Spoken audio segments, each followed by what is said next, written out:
Salut à tous, c'est Kazin, j'espère que vous allez bien et aujourd'hui on va parler de Écarlate et Violet, donc EV1 qui est sorti à l'occasion du nouveau bloc et qui est sorti il y a quelques mois puisque c'était en 2023 et exactement on était le 31/03. J'ai envie de te dire c'est quasiment hier cette série-là et les séries s'enchaînent comme habituellement et on retrouve tout un tas de séries à l'heure actuelle. Alors maintenant on va faire un état des lieux au travers de cette vidéo des items scellés. Bon je t'ai mis un petit décor comme ça d'items scellés. Franchement je trouve qu'ils ont fait un beau design pour leur canal mais on n'est pas sur le sujet de la question. Mais quand même je trouve que il y a un petit peu de confrontation entre les items scellés des uns par rapport aux autres. Quand tu es passionné de collection, tu peux te poser la question. Et je trouve que l'Orcana Booster scellé, eh ben, je trouve quand même qu'il y a du niveau, quand même. Il y a du niveau. Bon, je ferme la parenthèse, évidemment, puis c'est pas le sujet de la vidéo, puis c'est pas le débat de la vidéo. On va regarder les différents items qui peuvent intéresser des collectionneurs, soit de scellés ou ceux qui veulent ouvrir des boosters, tout simplement, pour compléter sa collection. Alors évidemment, je vous donnerai mon sentiment sur cette série-là en fin de vidéo, savoir s'il est intéressant ou pas d'ouvrir des boosters de cette série. Est-ce qu'il est intéressant ou pas d'attendre si tu veux commencer ou compléter ta série de scellés, tout simplement. Bah oui, on est nombreux à vouloir faire collection de scellés, et encore plus à l'heure actuelle. Alors pour plusieurs raisons, il y en a, c'est plutôt pour de l'investissement, puisque le scellé, on va dire, réagit beaucoup mieux aux périodes de crise, que ce soit des crises structurelles ou tout simplement des crises sur les cartes Pokémon. Et donc c'est pour ça que c'est assez intéressant. Alors on va commencer par l'item le moins cher de la collection, c'est le booster individuel. Alors ici tu as un petit booster individuel de la série XY qui sont ici. Donc sans blister, c'est une différence que tu peux noter. Et ici tu as avec le blister rigide. Alors je cesse de ne vous conseiller que cette version-là, surtout sur les séries récentes, et tu peux les trouver à bas prix. Maintenant c'est plus compliqué, sur du XY, il y a une grosse différence entre le booster individuel comme celui-ci et le booster CD. Mais là, étant donné que la série est très jeune, encore trouvable en boutique, forcément, je vous conseille plutôt le booster parfaitement scellé dans un blister, on va dire rigide. Alors il faut savoir aussi que l'état du blister va jouer, ça c'est quelque chose que l'on voit souvent quand il est en mauvais état, ça va tendance à déprécier la valeur de l'item. Alors à l'heure actuelle, un booster, tu peux le trouver évidemment en boutique, mais là je vais un petit peu m'éloigner des boutiques. Parce que c'est vrai que tu peux avoir pendant des périodes de promotion des boutiques qui proposent des boosters moins chers, voire certains, je sais, pour 50 euros, tu as un booster gratuit, ou pour 50 euros, tu as 10%, 20%, etc. Ça, ce sont des promotions temporaires qui te permettent d'acquérir des items Pokémon moins cher. Mais après, tu as tout un tas de boutiques ou de personnes qui revendent des boosters, que ce soit des boosters, des OTB, des displays, etc., sur des sites de revente, tout simplement. Donc c'est à toi d'aller fouiller dans les sites de revente et de voir après quels sont les items qui t'intéressent. Moi, je vais te donner un petit peu un état des lieux, des prix que tu peux trouver sur ce type de boutique. Il y en a tout un tas, des boutiques. Je vais t'en donner une liste et après, ça sera à toi d'aller voir, tout simplement les items qui t'intéressent. Tu veux trouver Card Market, eBay, tu peux trouver aussi des boutiques plus physiques, mais qui ont des sites aussi comme Parkage, Ultra Jeux, Ludifolie, etc., qui proposent des items Pokémon, et souvent ils pratiquent des promotions, tout simplement.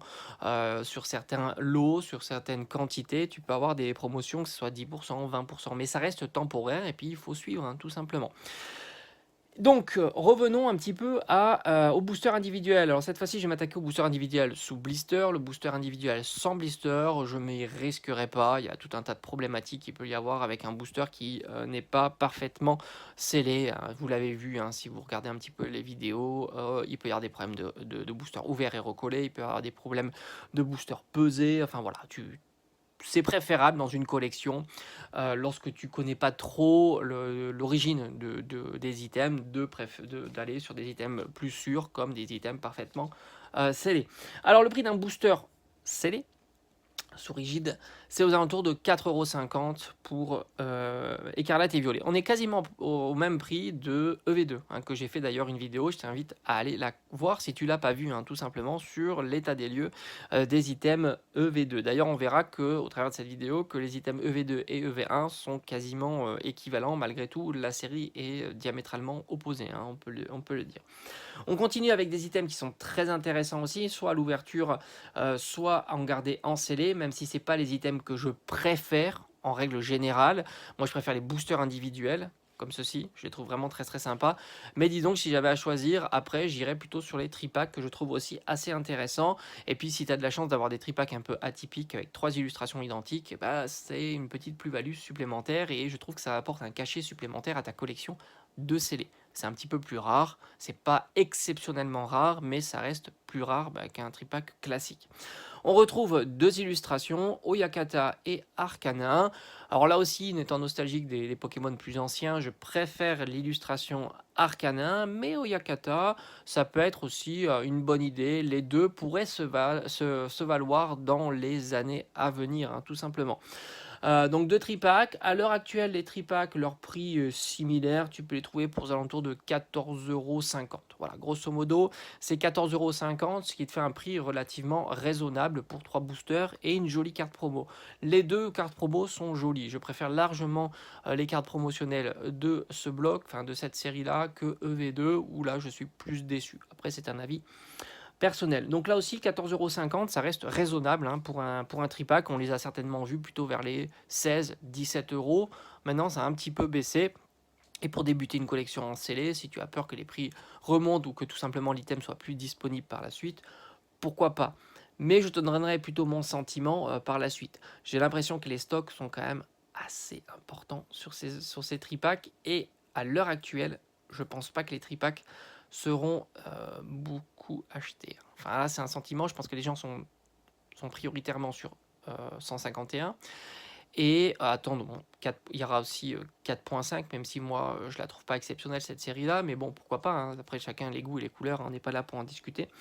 Et puis je trouve que il y a des séries qui sont peut-être plus populaires, mais plus anciennes, hein, comme le bloc épée et bouclier, qui est encore largement trouvable en boutique. On continue avec le kit d'avant-première, donc ça c'est assez marrant, tu peux encore trouver des kits d'AP. Je te mettrai les images hein, si j'arrive à trouver tout ça. Donc les kits d'AP, ils sont plutôt bon marché. Il y a une carte promo, si je dis pas de bêtises, dans le kit d'AP, 4 boosters à l'intérieur. Donc c'est plutôt intéressant et on est aux alentours de 21-22 €. Alors les kits d'AP en général, quand ça sort, je crois que c'est 25 €, il me semble. Ouais, je crois que c'est 25 €. Donc pas une promotion de dingue hein, sur cet item-là. Mais j'ai envie de te dire, pour une collection scellée, le kit d'AP, moi je le trouve plutôt intéressant. Pour plusieurs raisons. Bon, déjà, tu as 4 boosters de la série, c'est pas nul. Hein. 4 boosters de la série. Tu as une carte promotionnelle. Alors, de ce que j'ai vu, je crois qu'il y a Kirlia qui est plutôt recherché. Alors, j'ai pas été voir les 3 autres, mais je crois pas qu'il y ait de Pokémon extraordinaire. Mais avec le temps, ces cartes-là ont tendance à s'apprécier. Il y a beaucoup de stocks, hein, des kits d'AP à des prix entre 25, grosso modo entre 20 et 25 €. Et en plus, faut pas sous-estimer que c'est un item qui, comment dire, est-ce que j'en ai un sous la main ici? Ouais, ici. Bon là, c'est style de combat, il est légèrement plus rare. On est plutôt aux alentours d'une quarantaine d'euros.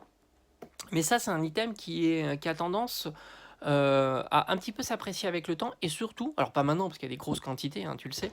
Et surtout, je trouve que ce qui est intéressant, au demeurant, c'est une problématique qu'on n'aborde pas souvent, mais c'est le gain de place.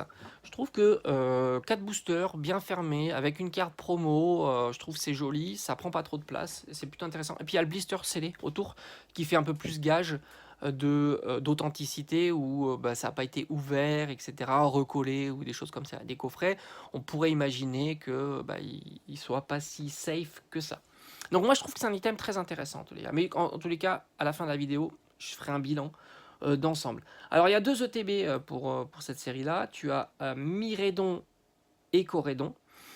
Alors les 2 ETB sont aux alentours d'une cinquantaine d'euros. C'est le prix standard, comme on a pu le voir à la sortie. Ça n'a pas vraiment bougé. Alors je pense que temporairement, tu pourrais trouver peut-être à 45 €, mais ça risque d'être temporaire. Hein. Le prix classique, C'est ça, grosso modo 50 €, tu as 9 boosters, une carte promotionnelle. Alors si je devais faire un choix par rapport à la popularité du moment, il me semble que Miredon, alors je vais essayer de vérifier que c'est pas des bêtises, je vois très bien comment il est. Miredon me semble plus populaire, ouais, c'est ça. Miredon me semble plus populaire dans la série. La carte alternative Miredon est légèrement plus chère, mais ça reste très très léger comparativement à Corédon. Donc j'irai plutôt, si je veux optimiser, on va dire, l'item, j'irai plutôt sur Miredon. Voilà, tout simplement. Mais après, le revers de la médaille de ça, c'est qu'on est peut-être plus nombreux à être sur Miredon, hein, tout simplement, pensant que là aussi il est plus populaire. À voir en tous les cas, mais en tous les cas, à l'heure actuelle, les deux prix se valent. On a le Build and Battle qui est intéressant. D'ailleurs, il y a 2 kits d'AP à l'intérieur.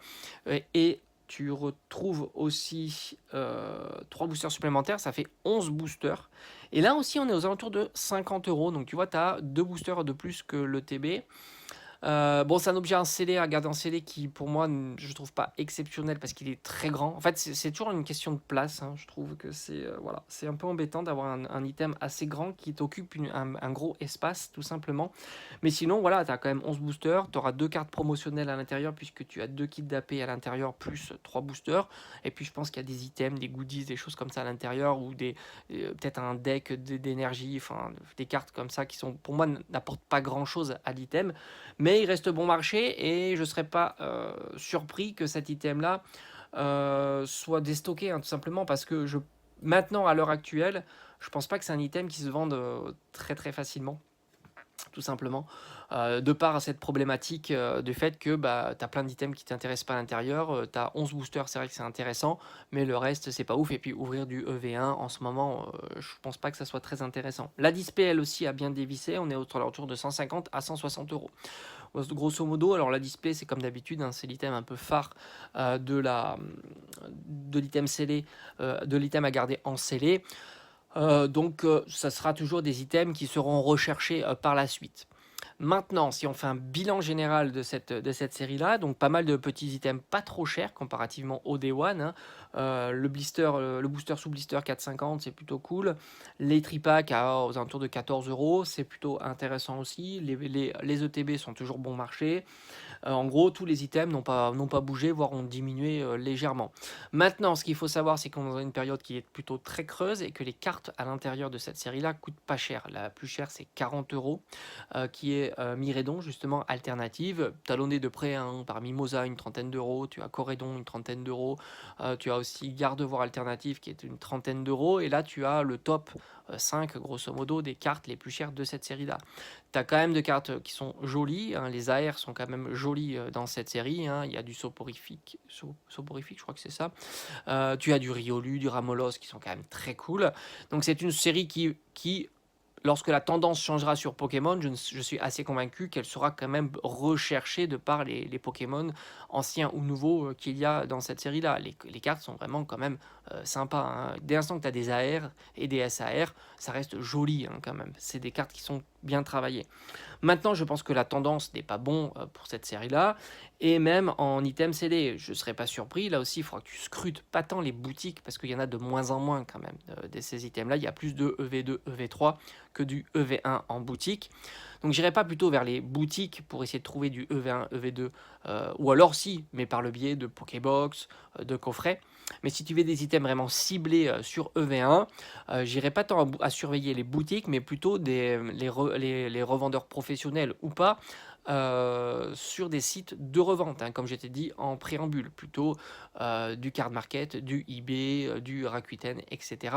Je suppose que ces items-là vont circuler via ces sites-là, et puis des boutiques plus spécialisées, hein, comme Ludifolie, Philibert, Ultra Jeux, Parkage, qui vont proposer certainement, si leurs stocks sont encore conséquents, ces items-là à des prix plus réduits, hein, tout simplement. Alors je ne te donne pas de conseils d'achat, ni même de boutique à aller, hein. C'est à toi de te faire ta propre expérience, tout simplement.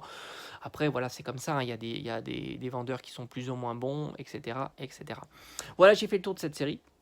Cette série demeurant intéressante, quand il se passe des choses, c'est toujours intéressant, que ce soit à la baisse ou à la hausse. Le pire, ça serait les trucs qui stagnent comme ça. Donc on n'aurait pas grand-chose à dire en tous les cas sur ces différentes séries. Moi, j'ai la surveille de près, tant parce que les stocks sont très conséquents de ces items-là, et que les prix commencent un petit peu à vaciller, donc c'est plutôt intéressant, hein. J'ai pas de Dart 7, je crois pas avoir de Dart 7 sur cette série-là. Je pense que je dois avoir un ou deux boosters sous scellés qui traînent, mais pas plus. Évidemment, je n'ai absolument pas de TB, mais ça m'intéresse plus. Les TB, ça prend trop de place. Mais je regarde plutôt le kit d'AP ou le Build and Battle j'ouvrirai et je récupérerai. Ah, quoi que ça dépend si les kits d'AP sont scellés ou pas à l'intérieur. Ah, ça, c'est une bonne question. Il va falloir que je vérifie sur des ouvertures. Sinon, si les kits d'AP sont ouverts, j'irai pas sur le Build and Battle, mais plutôt sur les kits d'AP individuels. Franchement, c'est un item que j'aime beaucoup à collectionner. J'ai bien envie de me lancer plutôt sur les collections de kits d'AP, sans compter que maintenant, ils vont sortir les kits d'AP, enfin, les kits d'AP avec 6 boosters, les bundles. Donc, pour moi, c'est le même format. Donc, je trouve ça vraiment très cool. Et les displays, alors franchement, si les displays continuent à chuter, ça serait pas impossible de voir des displays à 100 euros. On l'a vu par le passé, hein. Soleil et Lune, j'en avais trouvé à 100 euros, hein. C'est des choses qu'on a déjà vues par le passé, c'était pas surprenant. Donc si la tendance continue comme ça, je serais pas surpris de voir des displays à 100 euros, du moins s'approcher de 100 euros. C'est quelque chose qui est tout à fait possible. Et là, franchement, une petite display à 100 euros de cette série-là, ça reste là aussi, pourquoi pas, assez intéressant. Ça te fait un prix d'un booster qui est plus que raisonnable, plus que 36 boosters, enfin 100 divisé par 36. Alors j'ai tendance à être plutôt mauvais en calcul de tête. Ça fait moins de... Voilà, ça fait 2,80 € le booster. C'est plutôt cool. Mais c'est des objectifs qui sont tout à fait louables, hein, sur des séries comme ça. Donc voilà, je trouve que c'est plutôt intéressant. Maintenant, à voir. Comme d'habitude, on est dans une tendance où la patience est plutôt bénéfique. Allez, je te dis à bientôt. Ciao, ciao.